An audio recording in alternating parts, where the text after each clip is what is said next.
And we're running on Eventive right now for all our folks who registered for tickets.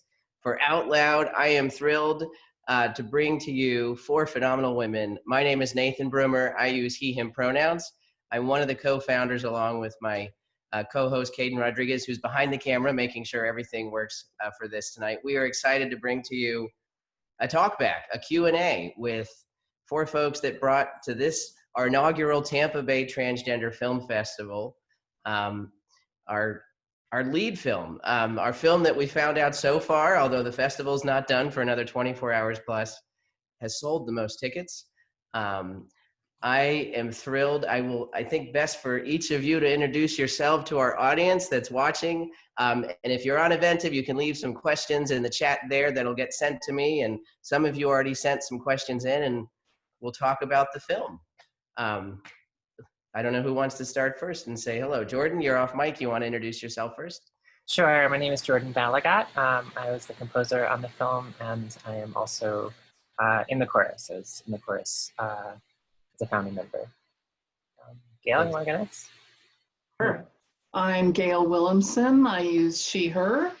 I'm the producer and director of Out Loud, and really thrilled to be here. And Jill? I am Jill Shinefield. She is my preferred pronoun. I co-produced with Gail. I also recorded the production sound, and yeah, thrilled to be here. It's very exciting. And Lindsey. Hey y'all, Lindsey Deaton. I use she, her pronouns. I'm so excited. Tampa is in the house. Yeah, I love Tampa, Bradenton, St. Pete, all of it. Just yay. Yeah. Yeah, we're like, we say Tampa Bay because we bridge over the bridge. And we have lots of little pockets of communities. And so, and the great thing about this virtual format, Caden was sharing where some of the other folks are coming in from, and they're from all over the country for several of the films. And a lot of them have said they will come to Tampa Bay when we do this in person. So I can't wait to see this grow. Let's start with a question for either Jill or Gail. You know, how did this project come about? What brought Gemini Productions into to create this documentary? Gail, you want to go? Yeah. So Gemini Productions is essentially me and Jill. That's it. And we've been making documentaries together for 25 years, and separately even longer than that. And you know, we look for stories that deal with the human experience, human achievement, and inspiring stories. And we read an article in a local newspaper about the formation of this incredible chorus, and we thought, well, number one, it's historic. It needs to be documented. Probably somebody already is, but we're going to throw our hat in the ring and see if maybe they would let us document it. And we just thought it would be an amazing story to share with the world. So that's how it really is, just a newspaper article. Look at that. So what's the story behind the story? Where did the chorus come from? How did it come to be? Well, I can take that question. The chorus just celebrated its 5th anniversary yesterday in its first performance. It was originally a project chorus put together to perform 3 songs at the West Hollywood Transgender Day of Remembrance in 2015. The city of West Hollywood is the first city in the country to have a transgender advisory board, which produces and sponsors each year this event. And in the summer, I had been asked by one of the folks that was on the advisory board if I could bring my chorus, and we didn't have a chorus. We thought we might have a chorus back in May, but things fell apart. This is 2015. Right. But when we got a solid offer from the city to perform, I went back in earnest to friends of mine in Los Angeles. I was living in Cincinnati, Ohio. And so I commuted 20 trips from Cincinnati, Ohio through that first fall and early winter almost on a weekly, bi-weekly basis to get the chorus started. And after the first T-door, we welcomed new members, and Jill and Gail started following us around until we had our debut concert the following May at Schoenberg Hall at UCLA. Wow. I did not realize you were commuting as you were creating the chorus. Yeah, that part got left on the floor. But that's significant. Wow. That, so, and from behind the scenes, I can only imagine putting that together. So I would be interested, Jordan, to sort of hear about coming in as an original member, what that was like coming into the room at the first practice. I mean, I'm not a singer. I tried to be a singer when I was younger, and it didn't go well. And I love music, but nothing pre or post transition's done anything good for my voice. But I was touched by so much of the music. But how was that for you, coming in as someone who contributed so much to this film? It was exciting. I saw, I think, an ad on Facebook, or a friend had posted about it, and I remember the first day. We had some strange rehearsal spaces at first. It was in a bank, like, conference room, I think, and most of us had never met each other, but it was really cool to see so many other trans folks in the room. I did bring 2 friends, and it was wonderful. Lindsey, had a lot to do for us at the beginning, but some people had never sung before, but it was really neat to be singing with other trans people. Yeah, for sure, I can only imagine. Okay, I've got one from Mel, one of our ticket holders, and this one I think is going to also be for you, Jordan. You shared a little bit about this, but leading up to your background story, your journey to joining, because you have some background in music. So what was your journey like in joining the choir, and what did that mean for your connection to music and your journey in music? Yeah, I grew up singing. I sang in a touring singing group called Village Harmony that sang in Europe and New England, and studied composition and then music for the screen, so film music in college. And so I was involved with music, but definitely missing singing. I wasn't involved with any other choruses, so it definitely jumped at the opportunity when I saw this ad. So excited to join. And you stayed with it. So I'm curious, 5 years in then, Lindsey, how many of the original members are there, or how big has it grown from that first year? Well, I'm going to let Jordan take that answer. I have moved on, and I've got another chorus down in San Diego, Queer Kids. So Jordan can answer that. Oh, is there another film coming? Okay, I'm going to remember this. I think there's about 6 of us that still remain. Okay. And some other folks that may be in and out. Okay. And then the full size now, how big is that?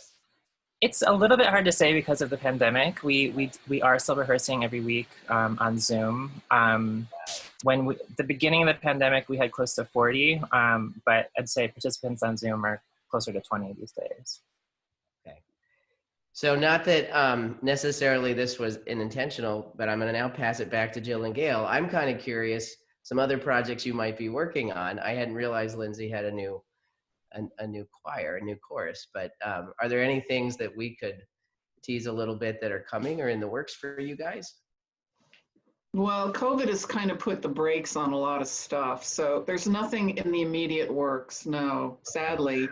And, but we're open to talking to Lindsey about further documentation. But we got to get through this pandemic. It's put so many things on hold. It's just discouraging. But somebody said to me, well, we're all in this boat together. I said, well, no, we're all in the same storm, but we're in different boats, and so hopefully our boats won't sink. Yeah, no, for sure. I other than this festival, we had an in-person at City Hall T-Door event last night, and I realized when I was there, and as I was watching the film, and some people might not have watched this yet, so I don't want to say too much. They might be watching it through the close tomorrow at midnight, but not being musically inclined, but always wanting to be. Music was awkward for me. I wanted to be a soprano, and when I just had like my junior high chorus, my music teacher had to say, no, you're actually an alto, which prior to transition was upsetting to me, but post transition now I'd say, oh no, I want to be like a bass or something, but I wouldn't probably try. But seeing the faces last night at what was sombering, but then we had a very powerful speaker. It was a very empowering moment to share space with folks. Other than that evening, these films and that room full of singers, as I rewatched the film this morning ahead of, seeing you all tonight, that just has to be a spectacular thing to be in a room. I mean, there's so many times when I'm not in a room full of trans and non-binary folks. Either Lindsey or Jordan, from a music standpoint, to bring something together you love with the community you love, like I share a little bit about what that's like, because I can only imagine. Well, Nathan, you have shared a little bit of your journey vocally, and for folks that are trans masculine identified, the hint of any testosterone on a vocal cord affects it. Right. And so it just depends on like how much testosterone, and then how big is this change, and then what is the depth. Yeah. There is so much fear just in opening mouths, and so the courage that it takes to be present, to utter a voice, and discover a voice in a lot of instances, was more than life-giving. It was as joyful an experience, it's that you could have, certainly from an artistic direction standpoint. Also, recognize that, when this, was shot, we are still very, very early in the whole idea of trans presence socially. And so to have the courage to even gather on a weekly basis was still a big deal. Yes. Even if it was in Los Angeles, that was still a big deal.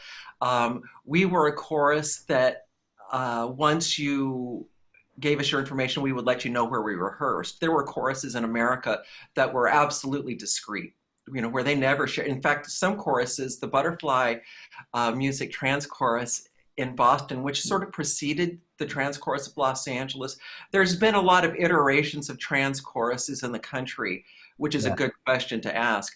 TCLA has had the longest, stretch. And so I'm very grateful, for that, very grateful for those 6 founding members who, are pursuing, all of that persisting. So, yeah. Does that help? Oh, that's it. Yes. Somebody dropped a question in that sort of relates to this. Curious if there are any trans choruses, and I don't know if anyone would know, that sing alto and soprano, or do trans choruses primarily have bass and tenor? Yeah, we actually, since that first year, have soprano and alto parts now, so we're really an SATB chorus now. Wow, okay. Well, great people are watching and chiming in. That's kind of awesome. TCLA is not alone in being an SATB non-binary or trans chorus, right? Yeah. Most of them are. What you will find is that the high voices are thinner in representation. Just by the nature of our community. Yeah. Oh gosh. So let's see, this is fun. Any takeaways, either from the film makers and producers, any takeaways from the films that are just sort of because I sort of wonder from when you first were shooting it versus maybe now, and then you couldn't have imagined sort of the COVID circumstances. But for trans and non-binary folks that you think that they would have. And if I had asked you this question, like right when you were doing this pre-COVID, I don't know if you would have given a different answer than now. But I'll come back to Jill and Gail first. When you say takeaway, you mean what did we learn? Yeah, yeah, Boy, we learned so much. You know, we're cis women. right. I live in a very queer friendly neighborhood, West Hollywood. Yeah. Most of my friends, many of my family members are queer.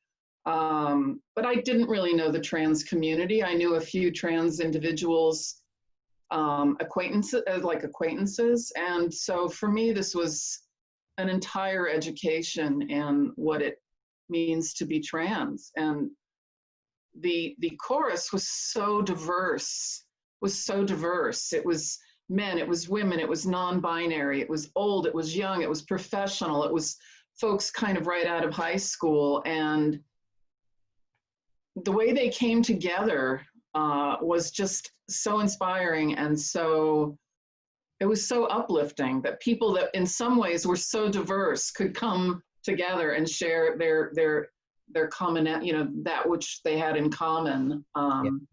It was amazing. Yeah. And I took away that they were the bravest people I'd ever met.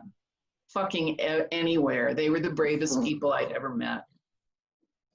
You are the bravest people I've ever met.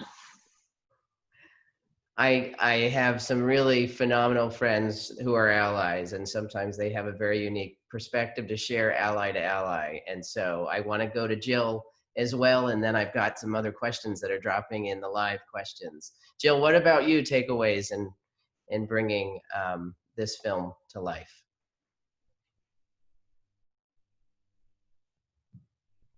I can't hear you. Okay, sorry, I was muted. Yeah. Well, I would echo a lot of what Gail said. I think,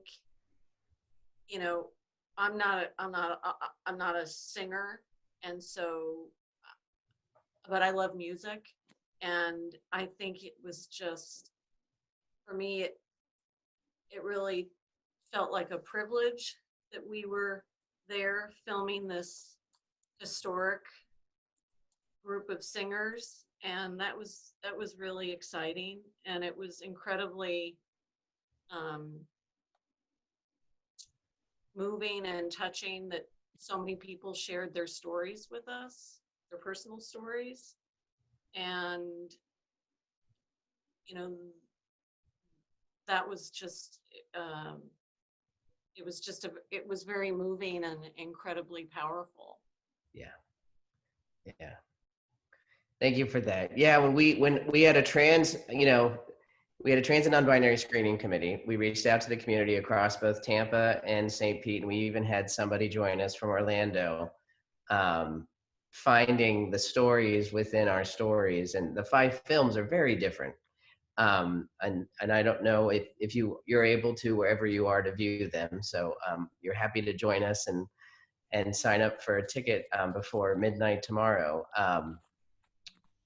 But sometimes, I've done a lot of trainings and people want like the direct lessons. And sometimes there's some really powerful things to learn just through hearing about the things that we do in everyday life, like sing. I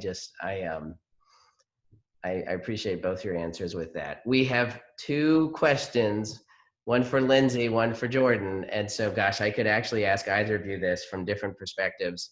So without getting into all the details, 2 different audience members asked a question about the ball, about the big balloon. So, and I don't know if you all then did this again, but that was a very special moment about the T-Door event. And so that folks really loved the projecting of the images on that, and there was sadness when the balloon was popped. Did you ever attempt that at a future performance or do that again? Or they're sort of wondering if that ever came to live again. So the balloon was replaced. Okay. We have another one. They're actually 10 foot or 3 meter weather balloons. Oh. Is what they are. Okay. No, I didn't with that chorus. And it's interesting the audience and the space and how things can work. And Yes. what I can share is that it's most effective in a gymnasium. So if we have folks wanting to mirror that, oh gosh, that's amazing. There, there's space, whereas in backstage in a theater, it just so Yeah. that's, I think, one of the big lessons, we got a hashtag from the audience, hashtag Balloongate. So we're getting some. That's great fun. Oh my God. So I have a question from Manu, who sent a question in ahead of time, and this question is for you, Jordan. And it speaks a little bit to what we were talking about earlier. How do you overcome your fear of performing? And do you have any advice for other gender variant artists that have a fear of pursuing their goals because of their identity? And then also there's a thank you, you're beautiful and talented note in there as well. Oh, thank you. Yeah, I mean, it can be nerve-wracking. We've had some high-profile performances. We shot a commercial with Pantene last year. We sung at Dodger Stadium. Some folks sang with Demi Lovato at the Forum. So there were some high-pressure gigs. But I don't know. I mean, as a musician, I've always felt a little more confident performing than public speaking. So it's just you just go revert to your training, right? And just recite or perform whatever you've been practicing. But yeah, I mean, also singing in a chorus. Yeah, folks are talking about like having courage going to the rehearsals, and that's true. But like once you're there, you feel very supported, very embraced. And we haven't ever had like a performance where like my worst fear come true, where we're attacked or there's bigotry or whatever. We've always been really embraced at the performances that we've had. So it was a little bit of a leap of faith, but it's been worth it. Yeah, I can only imagine, like, if you've never sung. I mean, those sound like very high tense, but then you also sign up and you're told, oh, and we're filming a documentary, so you're going to be filmed the whole time you first start. Right. I cannot imagine. Yeah, we signed a release the very first day, and it's like, well, let's see what happens. Yeah, from the get-go, Nathan, the whole object and objective was trans visibility, and to fiercely empower trans and non-binary people and to love their voices and to use them. And so we knew right away that it's Hollywood. I cannot tell you how many pitches I got for reality shows that first year. And in particular, looking for the bad audition, that, American Idol kind of set. And I was just unwilling, completely, along with my co-founder, Lisa Marchbanks, unwilling to put any member of our chorus ever in that light, because that's not at all what we were about. In fact, this is the only project that came out of the chorus, other than what you heard from, Jordan in a commercial and stuff. But this was really deliberate and intentional, because we trusted Jill and Gail to get it right. Right? It's no little thing for trans people to turn their lives over to others on a wish and a whim and pray for the best. But both of these wonderful humans honor us, so we're grateful. Yeah, and yes, trust is one of those things for a lot of our endeavors when we do these things. And to think something in 2015 was inaugural. Yeah, your first. And that was a big year. So between 2014 and 15, a lot of folks, we know there were a lot of famous covers and a lot of spotlights on the trans community for the first time, in ways that a lot of folks had never experienced. And there was some uncomfortableness too, and a lot of advocacy that's come on the heels of that with misunderstanding. I guess I'm not surprised it's Hollywood and you got a lot of interesting offers. Here's an interesting offer. Somebody in the chat wants to know, Lindsey, if the Mormon Tabernacle Choir, or I think Jordan as well, invited you to sing with them, would you accept? I grew up Mormon, although I left that all behind, and they've been trying to make strides in reaching out to the LGBTQ people, although sometimes they fall short. If there was a bridge, an olive branch to sing with it's a fascinating question. And I think about that over Christmas because there's a lot of Christmas music that happens. Can music be healing and bring two completely different cultural entities together? So I was watching the Mormon Tabernacle Choir 2 days ago with Deborah Voigt doing the 12 days after Christmas, because we are looking, for queer themed holiday songs, and the 12 days after Christmas is one of those kind of things being done by the Mormon Tabernacle Choir. Absolutely. I think if it's an opportunity to be a change agent, because I'm just a musician, right? And it's either too fast, too slow, too loud, too soft. How does the music go?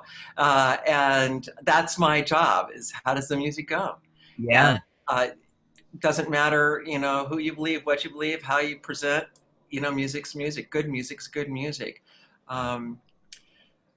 So that's the short answer. They do have a lot of work to do.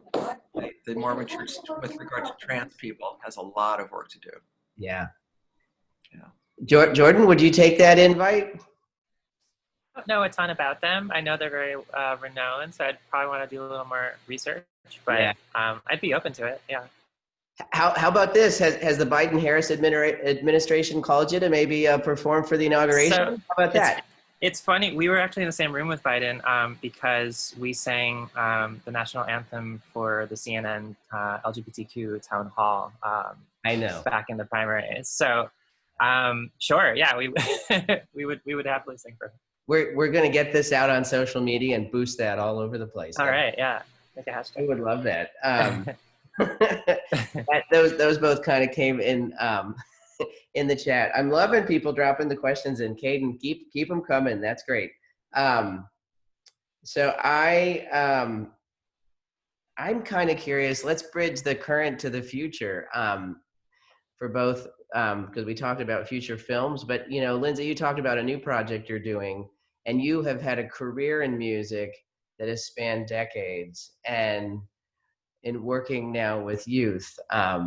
Where is music taking, or where could it take? I mean, I have been an advocate and I've worked with youth as well, but working with youth sort of sets me in a different direction when I look forward. And I think after teaching and then running a youth center, an LGBTQ youth center, my advocacy changed. I saw the world differently. What do you see for the future of music for queer and trans and non-binary youth doing what you're doing now? So I actually have, I'm split.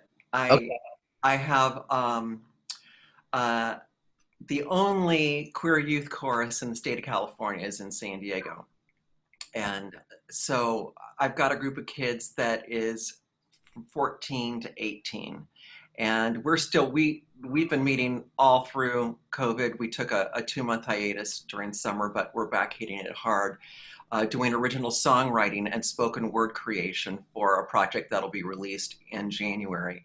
We are very fortunate to be underwritten by the Jason Mraz Foundation. Jason is a dear friend of our chorus. We've performed with him, and we're very grateful for everything that they are and do for us.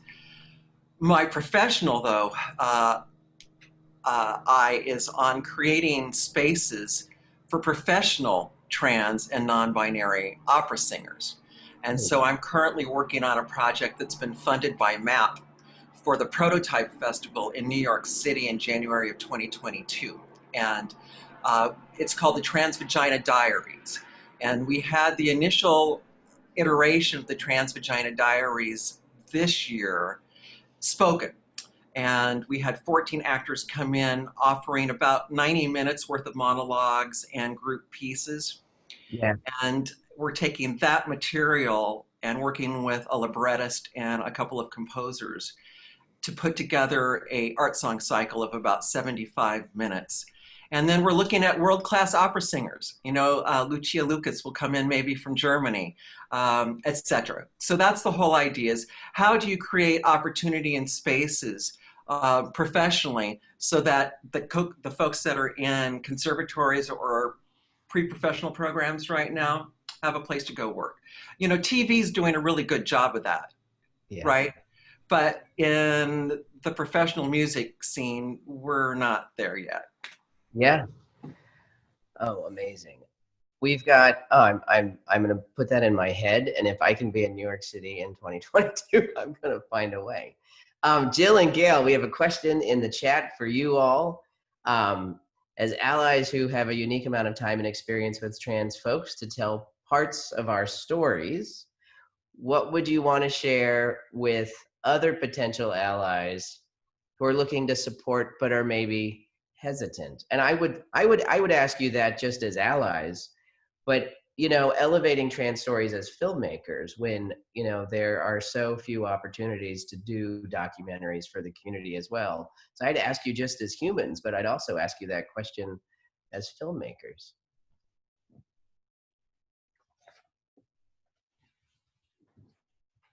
Well, I hope that the film on some level speaks for itself, in that here's a group of extraordinary people. Yeah, they're trans, but they're extraordinary people. They've come together, they've created a community chorus, they're putting together a program of songs, they're performing.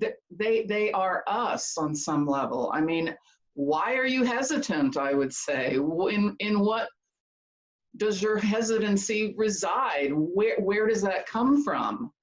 Because I think Lindsey's wife, Joan, always says, we need to normalize, normalize, normalize. It should be, of course, the trans communities should be supported because it has faced such horrible abuse and bias and prejudice, and it's not right. It's not right, and it needs to change. Yeah. Jill? Here we go.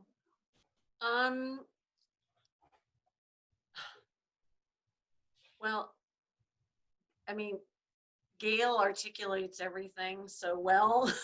I'm trying to think of what I would add.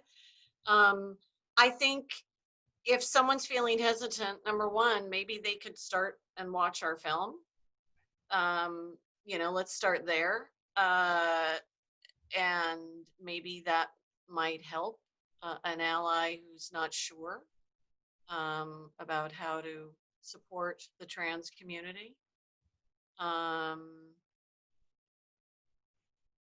I'm not, you know, I'm not sure what else I would add. Yeah. No, I think sometimes it's easier to connect over our commonalities, right? And so if you're not, so I think it's a brilliant answer in its simplicity. I mean, start with the film. If you love music and you're struggling with working with a trans artist or understanding a trans identity, connect over what you know, which is music. And then maybe who we are just is less important. And we can all just share the world and live out our dreams, our music dreams, or whatever they might be. Wow, more questions. I think we have a lot of music people who have watched this film, and so there are more questions related to music. Lindsey or Jordan, best advice for a trans guy who sang pre-transition is learning how to use his new voice. Jordan? I think Lindsey should take this. Lindsey? She's got more expertise. Okay, so first of all, thank you for the question. Sing through transition. It's really important to continue your vocalization. We, you know, have a lot of folks that will start testosterone and determine that once they get to a certain level, titrate, you know, of the hormone, that's sufficient for them. And some folks make that choice vocally because they like where their voice is landed. Okay, it just depends on what your goals are, and so that's the main thing: is, you know, sing through your transition, continue to work your range both high and low. You know, the thing with most trans masc folks is that they don't want to go back up and experience their head tone. They want everything to get done into chest voice and get lower and lower and lower. And my advice is that they both balance each other out. You know, if you work the top, you'll find it down below. And conversely, for us that, you know, have lower voices, to do work the bottom will help us go up. So Yeah. Yeah, I remember those first like few days or weeks after my first shot. I tried very hard to sort of drop it down, and it was a comfort. And then my family and loved ones around me sort of eventually like, oh, don't try so hard. And then it sort of settled in, but you work so hard. It's, it's a big part of, everybody's individual transition process should they choose. And well, you're speaking to the ever-present danger. yeah. The ever-present danger of our voice outing us. Yes. And then the violence that can happen after we're outed. Yeah. And it happens both directions. Yes. Absolutely. And so I completely get that. Oh, it still cracks every once in a while when I'm excited. I'm a little bit more confident in that. Or when I'm over the phone with somebody and they presume I'm much younger than I am. But as I get older, I don't mind that so much either. Oh, gosh. Oh, I have two related questions coming up. Gosh, I love this. Folks are wondering if either of you have been contacted about starting a trans chorus in your community. And then a follow-up question, which ironically, I'm going to give a shout out to the friends I left. And I made some new friends when I went over to see the group of 8. This is Effet Designs, created a little love card, but I made some new friends tonight, and they're all gathered sitting under the stars. And they're wondering if this creation, if it is being shared and other communities are creating, because I think they're wondering if we can bring a trans chorus to Florida. Do you think your success in 2015 was because you were in LA? So are folks reaching out, and was there early success because you were in a city with so much arts and culture, and because maybe we want to do this here? So there are many other trans choruses currently in other cities already. In fact, the Trans Chorus is releasing a video today at 6 p.m. I'm going to plug it. It's the Roses 2020 video in association with Gala Choruses. And we worked with the Them Youth Ensemble in Arizona, Spectrum Singers in Spokane, Shout in Minnesota, Transpose PDX in Portland, and Colorado's Trans Chorus Community Choir in, it says Phoenix. That doesn't make sense. But, so there's many other choruses. Phoenix is their name. Oh, got it. Thank you. But they're in Denver. So yes, there's many other ones. Phoenix is in Denver. Okay. Yeah. Folks don't always know. I mean, one of the things that was beautiful about us choosing this to do as a virtual, we have a lot of our community members, as I know you all are aware, that might be in areas that are more rural, that maybe don't have access to either prides or to film festivals. And so because of COVID, we did this virtually. But a lot of us on the screening committee and connected with the project have sort of thought, people don't always know about things like trans choruses in other parts of the country because they're a bit isolated, and because of safety and fear, stay in their smaller communities. So now that you've given them all a shout out, they'll do some Googling, and maybe there'll be some more stories to share. Yeah. So and sort of speaking of sharing, what you all are all working on some different projects. So I'd love to give you all a chance as we sort of look at closing out, talking about the projects you're working on, and maybe share some social media things where people could find you, or websites. So, I mean, we can just sort of do a round robin here, but I know the chorus is on Instagram and Twitter, and I started following you guys there, but if we want to just sort of, we'll start with Jill and Gail, and sort of, when I know because of COVID, you don't have anything yet, but if folks are going to look for some films that you guys are working on, where can we find them? Well, Out Loud specifically has a Facebook page. Great. Gemini Productions doesn't, but you can Google Gemini Productions and find our website, and we update, I'll say Gail updates our news page with what we're working on, and certainly if, our credits and other films we've done are up there too. If people want to know more about the other kind of films we've done in the past. Yes. Because I know we might have folks in other states, so if they want to bring Out Loud to their community or suggest, they can connect to you all through that. Absolutely. Yeah, our email's up there on our website, or they can message us through, some people message us through LinkedIn. Gail and I are both on LinkedIn personally. Great. But the Out Loud's page on Facebook, we've gotten a lot of messages from other festivals that way too. Great. Gail, any other shout outs here as we sort of wrap up? How can we best support your film or have our community support the work you guys are doing?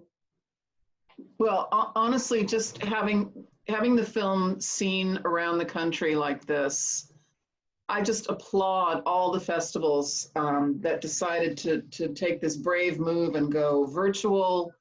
And it makes me wonder whether the film hasn't been seen by more people because all these festivals are virtual. And as Lindsey said in the beginning, I think there are a lot of lessons that we're going to take away from this COVID thing in terms of using the technology to broaden messages and reach more people.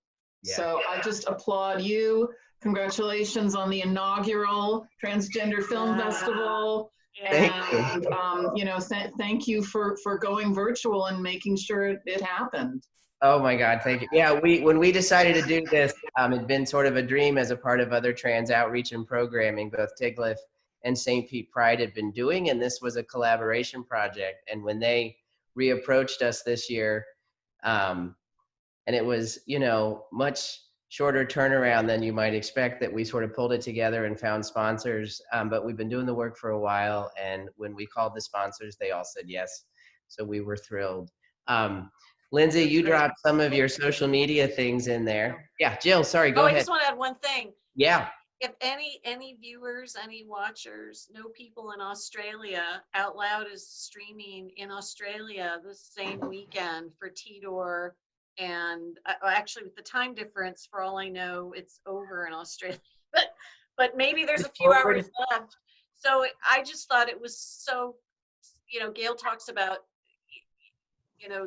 she mentioned more people maybe can tune in because we're virtual, people around the world, but to think right now we're in two different places on opposite ends of the planet is kind of cool. Wow. No, that's phenomenal. I do have some friends in Australia. I'll reach out to them. That's amazing. Queer Screen in Sydney. Okay. Good to know. And some folks dropped some comments in, just said how much Jill and Gail, they really love your humanistic documentary style and look forward to seeing more of your projects. So that's from August. So that's awesome. And Lindsey, I saw you drop some of your Twitter and Instagram handles you want to shout out and sort of share how best to support the work you're doing now as you've moved on to some new projects. How can we help support what you're doing? So I am so thrilled to hear of your Pride Association. I have a group here in San Diego that operates under San Diego Pride, and that's my San Diego Queer Youth Chorus. And so we are forever indebted to Pride. That's where you can find information, is on the San Diego Pride page, /youth, and then Queer Chorus. And then I've got a podcast that's about to drop, and Blossom C. Brown is the first episode. And we've got season 1 in the can, and it's the Transvagina Dialogues.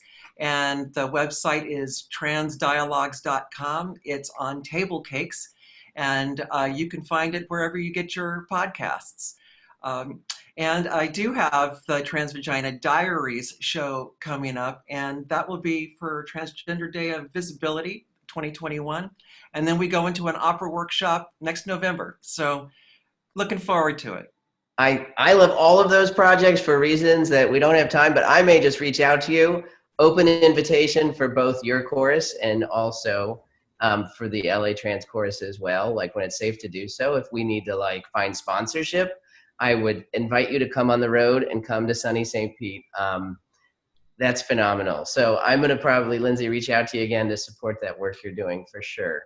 Thank Jordan, you. the film is about the chorus you're still a part of. How can our community support you? How can they find you all, and what can we do to keep the chorus going?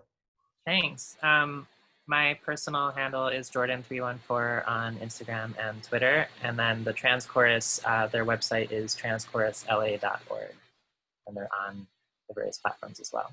Yes, websites and all the things. Wow. Well, I really enjoyed spending time with all of you. It's a phenomenal project. I know folks have enjoyed it. They have until, if you're watching this right now on Inventive and you haven't watched the film, you've got 24 hours from the moment you open your link up, and you can do that between now and midnight.